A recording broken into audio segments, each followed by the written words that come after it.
चुनाव हो रहा है लोकसभा का। ये उपचुनाव के समर के मैदान में हमारे समाजवादी पार्टी के क्रांतिकारी साथी, साथ ही साथ बदायूं के पूर्व सांसद श्री धर्मेंद्र यादव, जो हमारे राष्ट्रीय अध्यक्ष समाजवादी पार्टी के छोटे भाई हैं, समाजवादी पार्टी के संरक्षक माननीय मुलायम सिंह यादव जी के भतीजे हैं, आज आपके बीच में है आजमगढ़ से। तो समाजवादी प्रत्याशी को पाने के बाद, ऐसे जुझारू साथी को पाने के बाद पूरे आजमगढ़ की आवाम की आवाज है, पूरे आजमगढ़ के जनता की आवाज है। कहना है क्या मास्टर? गांव गांव गली गली अरे माँ चल बहाला हो, गांव गांव गली गली, अरे गांव गांव गली गली माँ चल बहाला। तो धर्मेंद्र का साइकिल नी शान ये भैया सबही का साइकिल नी।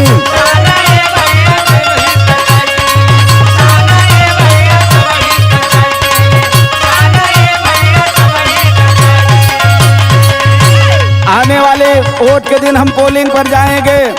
हिंदू मुस्लिम सिख ईसाई सब आपस में भाई भाई, सभी लोग आवाज दे रहे हैं कि हम लोग पोलिंग पर जाएंगे तो साइकिल के चुनाव निशान के सामने वाली बटन दबाएंगे।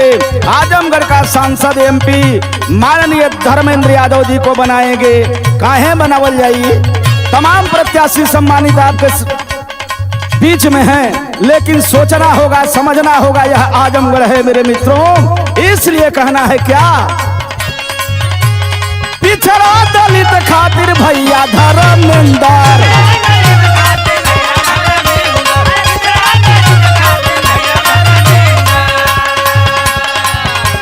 आज जो प्रत्याशी हैं भारतीय जनता पार्टी के हमारे साथी दिनेश लाल यादव निरहुआ, ये कहते हैं जब चुनाव आता है तो ये कहते हैं कि अहिर रेडीमेड की आवश्यकता है। मैं आपसे सवाल करता हूं, एक गवैया होने के नाते, आपके विभागी होने के नाते दिनेश भाई निरहुआ, 2014 से आज तक केंद्र में आपकी सरकार है, 17 से आज तक उत्तर प्रदेश में आपकी सरकार है। आपने क्यों नहीं आवाज उठाया समस्याओं को लेकर के, अहिर रेजिमेंट को लेकर के? आज आप सड़क का गड्ढा दिखा रहे हैं। आपकी सरकार कहा करती थी गड्ढा मुक्त सड़कें होगी। अरे हमार भैया कौने मुंह से भाजपाई लोगन के करे पोरहन देत हुआ, शर्म आवे के चाहिए तोहरे लोगन के। सरकार तो हार हो 14 से लेकर अब तक, 17 से लेकर अब तक उत्तर प्रदेश में, लेकिन आप कह रहे हैं सड़क गड़बड़ है। जिम्मेदारी किसकी होती है? विधायक क्या करेंगे, सांसद क्या करेंगे? जिम्मेदारी आपकी है। इसलिए सोचना चाहिए आपको मेरे भाई साहब। आप आवाज उठाते हैं जब किसी दलित, किसी बैकवर्ड की बेटी बहनों के साथ अत्याचार होता है, तब आप आवाज नहीं उठाते। किसी दलित बैकवर्ड के साथ अन्याय होता है, तब आप आवाज नहीं उठाते। चुनाव आता है तो तरह तरह की बातें करते हैं। निरहुआ भाई, एक बात तोहार हमके बड़ी नीक लगल कि तोहरे हृदय का आवाज, असली आवाज तोहरे मुख से निकसल कि आप बयान दे रहे थे कि धर्मेंद्र यादव जी अच्छे वक्ता हैं, अच्छे नेता हैं और संसद में जाकर के दलितों पिछड़ों की आवाज उठाते हैं, गरीबों की आवाज उठाते हैं। इसके लिए आपको हम बधाई देते हैं कि कम से कम आपने माना इस बात को। चुनाव लड़ रहे हैं तो कहना है क्या, अरे पिछड़ा दलित खातिर भैया धर्मेंद्र,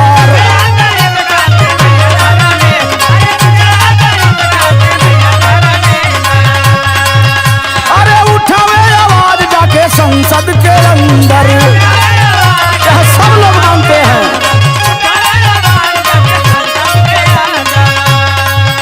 अरे बाबा भीमराव लोहिया चरण का सपना, अरे बाबा भीमराव,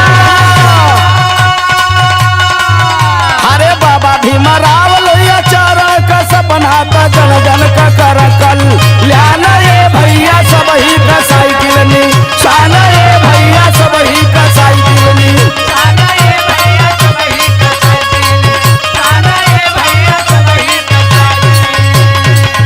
हमारे आजमगढ़ के सम्मानित मतदाता बंधु हैं, आपको सोचना होगा, समझना होगा। बाबा साहब डॉक्टर भीमराव अंबेडकर जी नहीं रहे होते तो यह भारत पूर्ण रूप से आजाद नहीं होता। आज बाबा साहब की देन है कि हम गा रहे हैं, आप सुन रहे हैं, लोग नेता बन रहे हैं, प्रणेता बन रहे हैं। शिक्षा जरूरी है, यह सब चेतना जगाने का काम अगर कोई करता है तो धर्मेंद्र यादव समाजवादी पार्टी, माननीय नेताजी मुलायम सिंह यादव, अखिलेश यादव, तमाम लोग मिलकर के समाजवादी लोग करते हैं। राम गोविंद चौधरी जी और हमारे स्वामी प्रसाद मौर्य जी से लेकर के इंद्रजीत सरोज तक सारे लोग समाजवादी के साथी हैं, समाजवाद के रास्ते पर चलने का काम करते हैं। इसलिए हम आपसे निवेदन करते हैं कि बाबा साहब के बनाए हुए संविधान के साथ ये भाजपा वाले खिलवाड़ कर रहे हैं, मेरे साथी, इसे रोकना है तो धर्मेंद्र यादव के चुनाव निशान साइकिल पर बटन दबानी है। धर्मेंद्र यादव को आजमगढ़ से सांसद बनाना है। और कहना है क्या, ये आजमगढ़ है बाल मुकुंद भाई, ये आजमगढ़ है। आजमगढ़ के लोहा बड़बड़ वीर मानी गई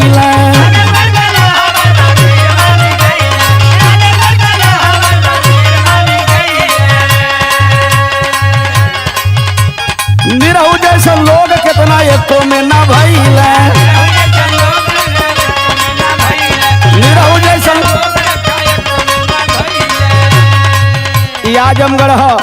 यही इसी आजमगढ़ की धरती पर मेरे साथियों यह चंद्रमा ऋषि दत्तात्रेय दुर्वासा की तपोस्थली है, अल्लामा शिवली नोमानी की धरती है, कैफी आजमी साहब की धरती है, रामधारी पहलवान सुखदेव पहलवान की धरती है। ये हमारे बाबू हमारे इसी आजमगढ़ में पैदा हुए स्वर्गीय चंद्रजीत यादव, पूर्व केंद्रीय इस्पात मंत्री, और स्वर्गीय हमारे राम नरेश यादव जी जो पूर्व मुख्यमंत्री रहे उत्तर प्रदेश के और पूर्व राज्यपाल मध्य प्रदेश, उनकी धरती है। राम बच्चन यादव की धरती है, बाबू विश्राम राय की धरती है, शिवराम राय की धरती है।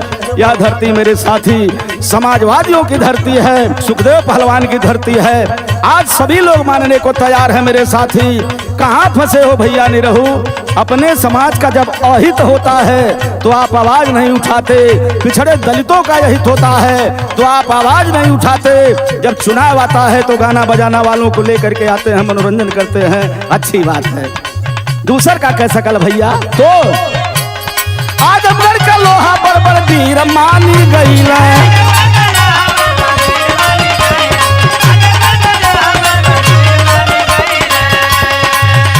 अरे निरहू जैसा लोग कितना एको में ना भइल,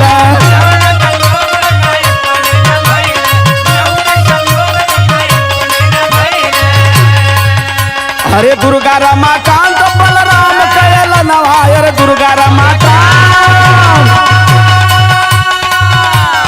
हमारे गोपालपुर के विधायक आदरणीय नफीस अहमद की आवाज है, लालगंज के विधायक बचई सरोज की आवाज है, हमारे दीदारगंज के विधायक कमलाकांत राजभर की आवाज है, जो हमारे सुखदेव राजभर के लड़के हैं उनकी आवाज है, अखिलेश यादव की आवाज है, शेर पूर्वांचल माननीय रमाकांत की आवाज है, पूर्व मंत्री कैबिनेट मंत्री माननीय बलराम यादव बाबू जी की आवाज है, और आदरणीय दुर्गा प्रसाद यादव पूर्व कैबिनेट मंत्री की आवाज है, प्रमोद यादव पलहनी की आवाज है, और विजय यादव जिला पंचायत अध्यक्ष की आवाज है। ये हमारे भैया तमाम लोग कह रहे हैं, पूजा सरोज की आवाज है, विधायक मेहनगर सगरी विधायक डॉक्टर एच.एन. पटेल की आवाज है, पूरे आजमगढ़ की आवाज है कि हम समाजवादी हैं। साइकिल चुनाव निशान के सामने बटन दबाएंगे, धर्मेंद्र यादव जी को हम लोग पुनः सांसद बनाएंगे, एमपी बनाएंगे। इसलिए कहना है क्या मास्टर हीरा, अरे दुर्गा रमाकांत बलराम कयल नवाय, अरे दुर्गा रमाकांत बलराम कयल नवा, श्याम कुंवर करत बाबा।